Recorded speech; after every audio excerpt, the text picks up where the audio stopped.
من لا نبي بعد أما بعد فأعوذ بالله من الشيطان الرجيم بسم الله الرحمن الرحيم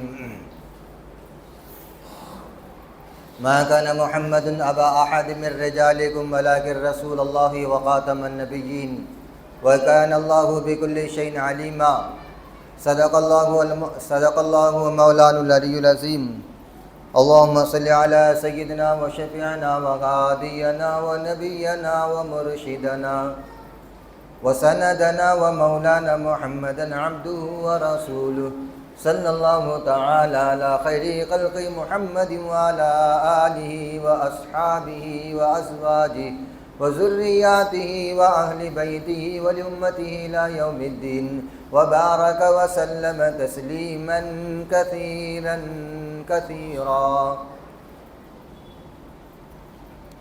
میرے عزیز دوستو بزرگوں، ہمیں اور آپ کو قرآن کریم کی اس آیت پر ذرا غور کرنی چاہیے۔ اس آیت میں سرکار دو عالم صلی اللہ علیہ وسلم کی تین بڑی اہم چیزوں کو بیان کیا۔ ایک تو آپ کا نام بتایا گیا کہ آپ کا نام کیا ہے، اور دوسری چیز آپ کا کام بتایا گیا، تیسری چیز آپ کا مقام بتایا گیا۔ ما کان محمد، یہ آپ کا نام، ولیکن رسول اللہ، یہ آپ کا کام، وخاتم النبیین، یہ آپ کا مقام۔ اب یہ بڑی افسوسناک بات ہے کہ امت کو، انسانیت کو، خصوصاً سرکار کی امت کو یہ بتانا پڑتا کہ سرکار کا نام، مقام، کام کیا ہے، حالانکہ یہ امت رسول اللہ صلی اللہ علیہ وسلم کے تعلق سے قرآن و احادیث کے حوالہ جات سے، علماء سے بیانات سنتے آئی ہے، آپ کے مقامات اور رتبے کو جانتی ہے، آپ کا کردار، آپ کی سیرت، تمام چیزوں کو جانتی ہے۔ اس کے باوجود بعض لوگ کسی اور کو نبی تسلیم کرتے ہیں، اتنی بڑی شخصیت کو چھوڑ کر جو نہ اس سے پہلے کبھی آئی نہ قیامت تک آ سکتی ہے، جس کا ہر پہلو بے مثل مثال ہے، جس کا ہر پہلو، کسی بھی پہلو کو لو آپ، سیرت کو، کردار کو، اخلاق کو، آپ کے علم کو، آپ کے حلم کو، آپ کی کوئی بھی خوبی لے لو، بے مثل مثال، اس کی مثال ہے ہی نہیں۔ اور اس کے برعکس نبوت کا دعویٰ کرنے والے جھوٹے کذاب، ان کی زندگی کو اٹھا کر دیکھیں گے آپ، مکاری، فریبی، دغا بازی، بے ایمانی، اور پھر ان کے اندر کوئی طاقت ہے ہی نہیں۔ سرکار کی شخصیت کہاں رہی؟ تمام انبیاء علیہ السلام کو اللہ کہہ رہے کہ اگر تمہارے زمانے میں میرے نبی آ جائے تو میرے نبی پر ایمان لے آنا تم نے۔ انبیاء سے کہہ رہے، آدم سے لے کر عیسیٰ علیہ السلام تک اللہ پابند کر رہے ہیں سارے نبیوں کو کہ مقام نبوت کیا ہوں گا، اندازہ لگا سکتے ہیں آپ؟ پہلی چیز آپ کا جو قرآن نے کہا ما کان محمد، آپ کا نام کیا ہے؟ محمد۔ محمد کے معنی کیا ہے؟ اللہ نے کتنا چن کے رکھا اپنا نام، معلوم ہے؟ محمد کے معنی جس کی تمام چیزوں کی تعریف کی گئی، اتنی تعریف کی گئی کہ تعریف کی انتہا نہیں ہوئی، آج تک تعریف ہوتے آئی، قیامت تک تعریف ہوتے رہے گی۔ اور کون کرے گا تعریف؟ جاہل، نادان نہیں۔ کون کرے گا تعریف؟ ان پڑھ، احمق، بیوقوف نہیں، اپنے اور پرائے، عقل مند اور دانش مند، جس کو دنیا چیلنج کرتی ہے کہ یہ ایسے لوگ ہیں، اور جس کو دیکھ کر دنیا ان سے سبق لیتی ہے، ایسے لوگ ان کی تعریف کریں گے، ان کے ہر پہلو کی تعریف کریں گے۔ انبیاء نے تو تعریف کی ہی کی، ملائک نے تو تعریف کی ہی کی، اللہ کی ذات نے بھی سرکار کی تعریف کی ہے۔ اور سرکار دنیا میں تشریف لانے کے بعد اپنے کیا، پرائے کیا، دوست کیا، دشمن کیا، سب نے آپ کی تعریف کی ہے، آپ کی ہر چیز کی تعریف کی۔ اور یہ وہ امت جس کو بنانے کے لیے رسول اللہ صلی اللہ علیہ وسلم نے قربانیاں دی ہے، اور یہ امت کا بعض طبقہ یا تو نادانی کی وجہ سے، جہالت کی وجہ سے، یا تو کسی کے بہکاؤ میں آنے کی وجہ سے، یا تو بلا فضول بحث و معاہدہ کرنے کی وجہ سے، یا اعتراضات کی بوچھار کرنے کی وجہ سے، یا اسی طریقے سے کسی غریبی اور غربت کی وجہ سے، پتہ نہیں کس کو غیر نتو خیروں کو نبی تسلیم کر رہا ہے۔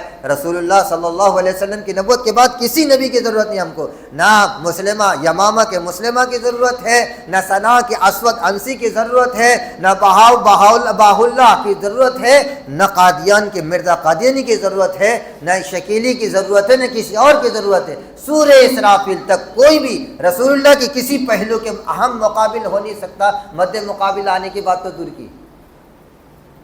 آپ کے چہرے مبارک اور یہ کذابوں کا چہرے مبارک، آپ کا نام اور ان کا نام، آپ کا انتخاب اور ان کا انتخاب، جب اللہ نے انتخاب کرتا ہے، اللہ نے آپ کی بات کہا کہ آپ کی نبوت آپ پر مکمل ہو چکی ہے، اس کے بعد بھی دوسرے کو نبوت نبی تسلیم کرنا کیا بتاتا ہے؟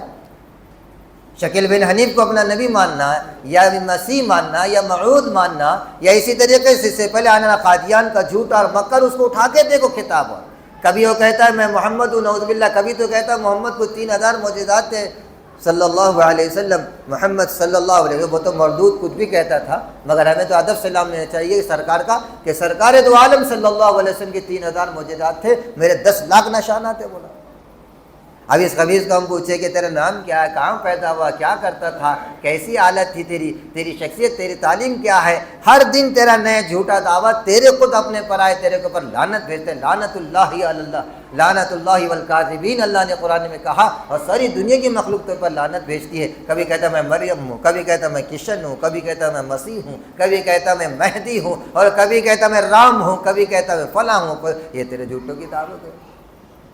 قرآن کریم کی دعوے لے کر آیا، اور ایسے ویسے نہیں، بعض دلائل ایسے لے کر آتا ہے کہ چھوٹا موٹا آدمی اس میں شکنجے میں آ جاتا ہے، مگر اہل علم کے سامنے وہ ٹک نہیں سکا۔ اہل علم نے اتنی محنت کی اس کو باغی کہنے کے لیے، اور اس کو اسلام سے خارج کرنے کے لیے، اور حکومتی لیول پر یہ بات بہاولپور میں ایک مقدمہ چلا، بہت بڑا مقدمہ، علامہ انور شاہ کشمیری رحمۃ اللہ علیہ اور اکابر علماء ہند اور پڑوس ملک کے اکابر علماء، بڑے بڑے علماء نے انتھک کوشش کی، اتنی قربانیاں دی، اتنی قربانیاں ہم تصور نہیں کر سکتے۔ نوجوانوں نے قربانیاں دی، کم سے کم 20 سے 25 ہزار لاشیں گری ہے اس کو اسلام سے خارج کرنے کے لیے محنت کرنے پر۔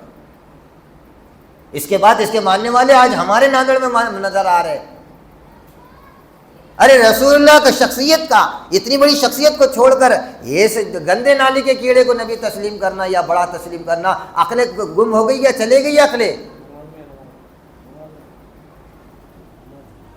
ابھی تو آپ بیان میں ہیں۔ ہاں مولانا نماز چھوڑی کہ بہرحال حضرت رسول کریم صلی اللہ علیہ وسلم کے بارے میں کہتا وہ 3000 ہی تھے، اور اس کے پاس 10 لاکھ معجزات تھے۔ اور پھر نعوذ باللہ اس کا جو ایک ربوہ بنایا، اس نے ایک علاقہ بنایا، وہ مکہ اور مدینہ سے افضل کہتا ہے۔ قرآن کریم کے اندر بے شمار تحریفیں کی ہے، نبیوں کو گالیاں دی ہے، انبیاء علیہ السلام کے بعد ازواج مطہرات کو برا بلا کہا، صحابہ کو برا بلا کہا، اہل اللہ کو برا بلا کہا، پھر کبھی کبھی کہتا اگر میں نبی نہیں تو میرے پر لعنت ہو، اور میں ایسا مر جاؤں گا، ایسا ہو جاؤں گا، اور اللہ نے اس کو حالت کے اندر کہاں مارا؟ بیت الخلاء کے اندر مرا۔ ہم ان سے پوچھتے ٹھیک ہے کوئی ایسا مسلمان نہیں جو سرکار سے محبت کرتا ہو اور اس کی خواہش نہ ہو کہ سرکار کا جیسا انتقال ہوا ویسا ہمارا انتقال ہو جائے، نہ میرا نہ میں، بلکہ میرا بھی، میرے گھر والوں کا، میرے خاندان کا، میرے نسلوں کا، ہر امتی کی تمنا ہوتی۔ چلو تم تمنا کر لو، تم جس کو نبی تسلیم کرتے ہو، مرزائیوں سے کہتے، قادیانیوں سے کہتے یا شکیلیوں سے کہتے، جس کو تم اپنا پوپ اور پادری اور بڑا امام سرپرست مانتے ہیں، چلو تم ان کے بارے میں تمنا کر دو کہ ہمارا نبی جیسا ہمارا اللہ ہم کو ایسی موت دے دے، کرو نا، آمین بولو، بولتے نہیں آمین، کیونکہ ان کو معلوم ہے کہ ہمارا ماننے والا بیت الخلاء میں مرا۔ اس کی بیوی کو پوچھا گیا تو بیوی نے پورا راز فاش کر دیا۔ اصل میں تھا کیا یہ مقصد؟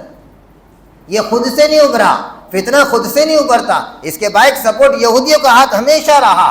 جتنے اسلام میں فتنے ہوئے ہیں، اگر ہم اس کے آخری سرے پر نظر ڈالتے ہیں یہ فتنہ چلا کہاں سے، اس فتنے کا مقصد کیا تھا، کیوں تھا، یہ تمام کے تمام جا کر ٹکتا ہے اسرائیل پر۔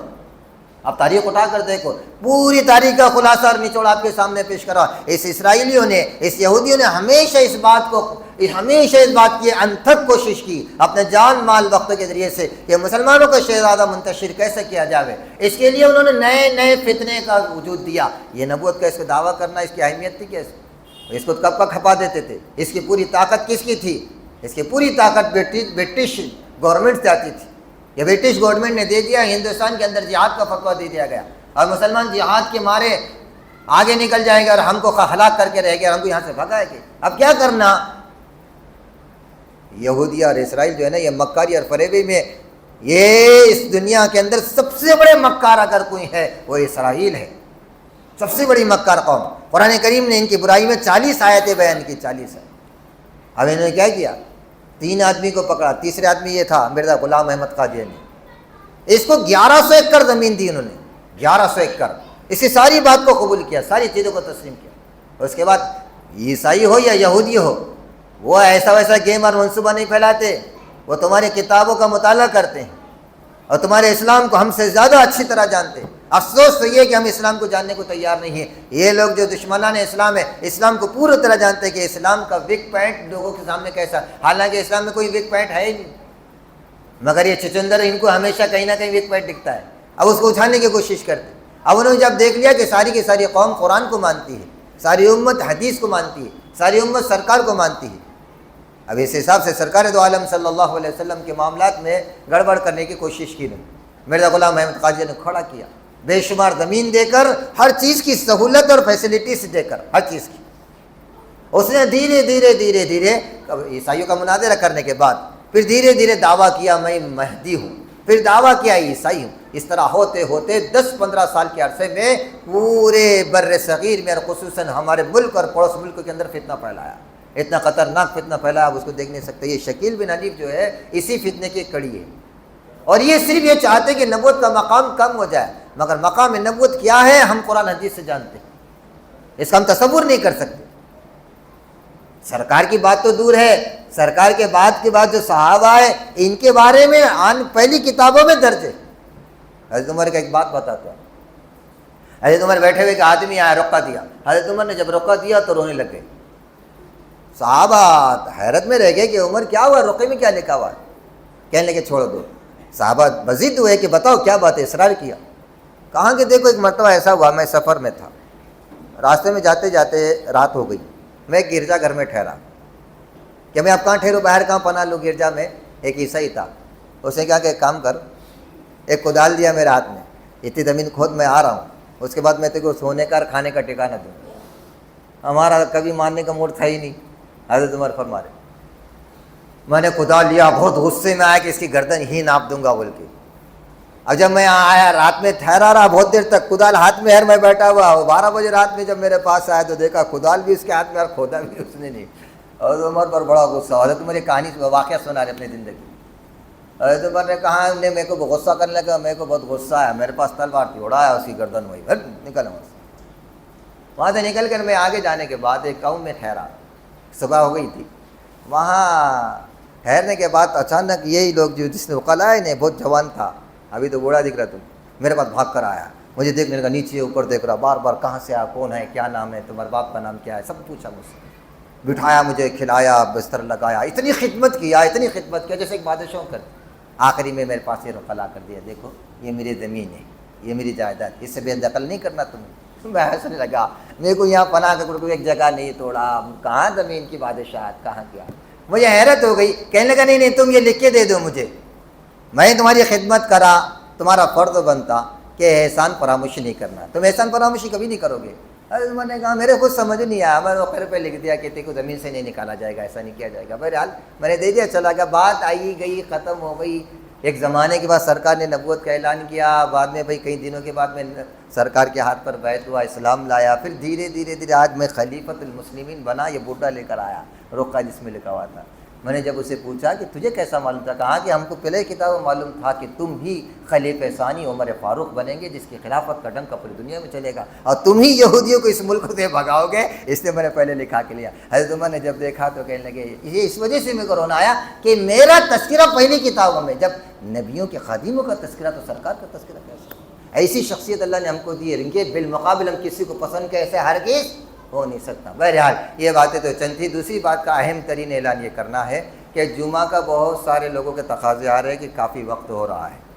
اس وجہ سے کمیٹی نے اور ہم نے یہ طے کیا کہ انشاءاللہ آئندہ جمعہ کو 2 بجے سے جماعت کھڑے رہے گی. کچھ لوگوں کے تقاضے آ رہے، کافی وقت ہو رہا ہے، اس وجہ سے یہ ٹائم بدلنا پڑا. اللہ تعالیٰ عمل کے ساتھ نصیب فرمائے.